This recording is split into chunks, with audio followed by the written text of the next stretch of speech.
Hi hello welcome back to Shaila's kitchen. ನಾನಿವತ್ತು ನುಗ್ಗೆಕಾಯಿ ಗೊಜ್ಜು ಮಾಡ್ತಾಯಿದ್ದೀನಿ, ಬನ್ನಿ ನೋಡೋಣ.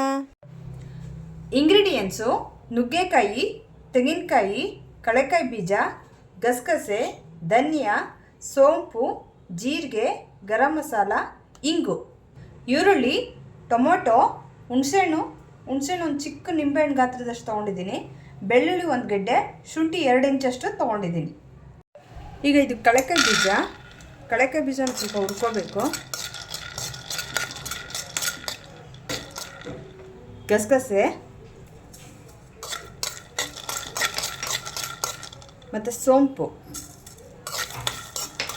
ನಾನಿಲ್ಲಿ ಕರಿ ಎಳ್ಳು ತೊಗೊಂಡಿದ್ದೀನಿ, ಬೇಕು ಅಂದರೆ ಬಿಳಿ ಎಳ್ಳು ಹಾಕ್ಕೋಬೋದು, ಅದು ಆಪ್ಷನಲ್ಲು. ಇದಿಷ್ಟು ಫುಲ್ಲು ಡ್ರೈ ರೋಸ್ಟ್ ಮಾಡ್ಕೋಬೇಕು. ಸೊ ಅದು ಎಳ್ಳು ಸಿಡಿಯುತ್ತೆ ನಮಗೆ, ಅಲ್ಲಿವರೆಗೂ ಇದನ್ನು ಹುರ್ಕೊಳ್ಬೇಕು ಚೆನ್ನಾಗಿ. ಸೊ ಇದು ಯಾವುದು ಸ್ವಲ್ಪ ಲೈಟಾಗಿ ಕಲರ್ ಚೇಂಜ್ ಆದರೆ ಸಾಕು, ನಮಗೆ ಸೀದೋಗ್ಬಿಟ್ರೆ ಅದು ಟೇಸ್ಟ್ ಇರೋಲ್ಲ. ತೆಂಗಿನಕಾಯಿ ಹಾಕ್ಕೊಂಡು ಇದನ್ನು ಸ್ವಲ್ಪ ರೋಸ್ಟ್ ಮಾಡ್ಕೋಬೇಕು. ಇದನ್ನು ಸ್ಟವ್ ಆಫ್ ಮಾಡಿ ನಾನು ಹಾಕ್ಕೊಳ್ತಾ ಇದ್ದೀನಿ. ಸೊ ಇದೆಲ್ಲ ತಣ್ಣಗಾದ್ಮೇಲೆ ಮಿಕ್ಸಿ ಮಾಡ್ಕೋಬೇಕು. ಇದೆಲ್ಲ ತಣ್ಣಗಾಗಿದೆ. ಇದಕ್ಕೆ ಹುಣಸೆಹಣ್ಣು ಮತ್ತು ಬೆಳ್ಳುಳ್ಳಿ, ಶುಂಠಿ ಇದಿಷ್ಟನ್ನು ಪೌಡ್ರ್ ಮಾಡ್ಕೋಬೇಕು. ಈಗ ಇದೆಲ್ಲ ಒಂದು ಸ್ವಲ್ಪ ರಫಾಗಿ ಪೌಡ್ರ್ ಮಾಡ್ಕೊಂಡಿದ್ದೀನಿ. ಇದಕ್ಕೆ ನೀರು ಹಾಕ್ಕೊಂಡು ರುಬ್ಕೊಳ್ಬೇಕು. ನೀರು ಹಾಕ್ಕೊಂಡು ಫುಲ್ಲು ನೈಸ್ ಪೇಸ್ಟ್ ಮಾಡ್ಕೊಂಡು ಬಂದಿದ್ದೀನಿ. ಈಗ ನೆಕ್ಸ್ಟು ಈಗ ಇದಕ್ಕೆ ಎಣ್ಣೆ ಹಾಕ್ಕೊಳ್ತಾ ಇದ್ದೀನಿ. ಎಣ್ಣೆ ಕಾದಿದೆ. ಈಗ ಇದಕ್ಕೆ ಸಾಸಿವೆ ಹಾಕ್ಕೊಳ್ತಾ ಇದ್ದೀನಿ, ಜೀರಿಗೆ. ಸೊ ಇದೊಂದು ಸ್ವಲ್ಪ ಲೈಟಾಗಿ ಫ್ರೈ ಆಗಬೇಕು. ಈರುಳ್ಳಿ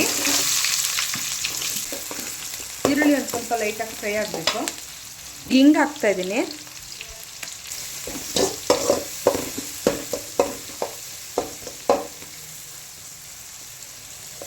ಈರುಳ್ಳಿ ಎಲ್ಲ ಲೈಟಾಗಿ ಟ್ರಾನ್ಸ್ಪರೆಂಟ್ ಆಗ್ತಾಯಿದೆ. ಈಗ ಇದಕ್ಕೆ ಟೊಮೊಟೊ ಹಾಕ್ತಾಯಿದ್ದೀನಿ.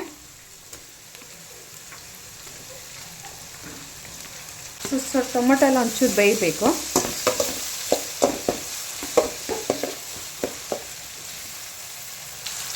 ಇದಕ್ಕೆ ಒಂದು 1/4 ಟೀ ಸ್ಪೂನಷ್ಟು ಅರಿಶಿಣದ ಪುಡಿ ಹಾಕ್ಕೊಳ್ತಾ ಇದ್ದೀನಿ. ಇದಕ್ಕೆ ಈಗ ಧನಿಯಾ ಪುಡಿ ಹಾಕ್ತಾಯಿದ್ದೀನಿ.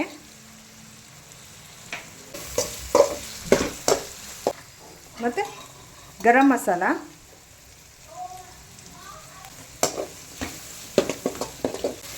ಈಗ ಇದಕ್ಕೆ ಅಚ್ಕಾರದ ಪುಡಿ ಹಾಕ್ಕೊಳ್ತಾ ಇದ್ದೀನಿ. ಸೊ ನಮ್ಮ ಖಾರ ಎಷ್ಟು ಬೇಕೋ ಅಷ್ಟು ನೋಡ್ಕೊಂಡು ನಮ್ಮ ಖಾರಕ್ಕೆ ಹಾಕ್ಕೊಳ್ಬೇಕು. ಈ ಜಾಗದಲ್ಲಿ ಸಾಂಬಾರು ಪುಡಿನೂ ಹಾಕ್ಕೋಬೋದು, ಅದು ಚೆನ್ನಾಗಿ ಬರುತ್ತೆ. ಈಗ ಇದಕ್ಕೆ ರುಬ್ಕೊಂಡಿರೋ ಪೇಸ್ಟನ್ನ ಹಾಕ್ತಾಯಿದ್ದೀನಿ.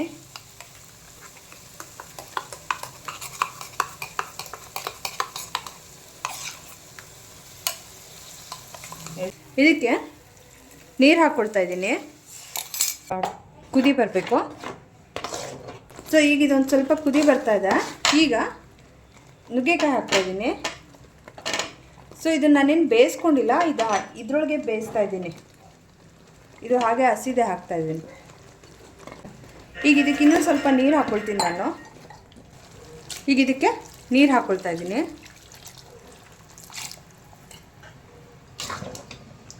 ಸೊ ಇದರೊಳಗೆ ಬೇಯುತ್ತೆ ನುಗ್ಗೆಕಾಯಿ. ಈಗ ಇದಕ್ಕೆ ಉಪ್ಪು ಹಾಕ್ತಾಯಿದ್ದೀನಿ, ರುಚಿಗೆ ತಕ್ಕಷ್ಟು ಉಪ್ಪು. ಈಗ ಇದೊಂದು ಸ್ವಲ್ಪ ಕುದಿಬೇಕು. ಒಂದು 10 ನಿಮಿಷ ನುಗ್ಗೆಕಾಯಿ ಎಲ್ಲ ಬೇಯುತ್ತೆ ಬೇಗನೆ. ಇದೇನು ಜಾಸ್ತಿ ಟೈಮ್ ತೊಗೊಳ್ಳಲ್ಲ, ಎಳೆ ನುಗ್ಗೆಕಾಯಿ ಇರೋದ್ರಿಂದ ಬೇಗನೆ ಆಗುತ್ತೆ. ಸೊ ಇದನ್ನೊಂದು ಕ್ಲೋಸ್ ಮಾಡಿ ಇಟ್ಬಿಡ್ತೀನಿ. ಈಗ ಇದು ಕುದೀತಾ ಇದೆ, ಚೆನ್ನಾಗಿ ನುಗ್ಗೆಕಾಯಿ ಎಲ್ಲ ಬೆಂದಿದೆ ನೋಡಿ. ಕಂಪ್ಲೀಟ್ಗೆ ಕೊತ್ತಂಬರಿ ಸೊಪ್ಪು,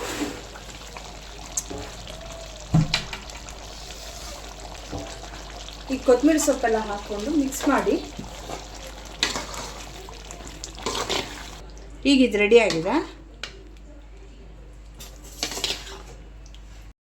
ನಾನು ಮಾಡಿರೋ ನುಗ್ಗೆಕಾಯಿ ಗೊಜ್ಜು ನಿಮಗೆಲ್ಲ ಇಷ್ಟ ಆಗಿದ್ರೆ ಲೈಕ್ ಮಾಡಿ, ಶೇರ್ ಮಾಡಿ, ಸಬ್ಸ್ಕ್ರೈಬ್ ಮಾಡಿ, ಕಾಮೆಂಟ್ ಮಾಡಿ, ಬೆಲ್ ಐಕಾನ್ ಒತ್ತಿ. Thank you for watching.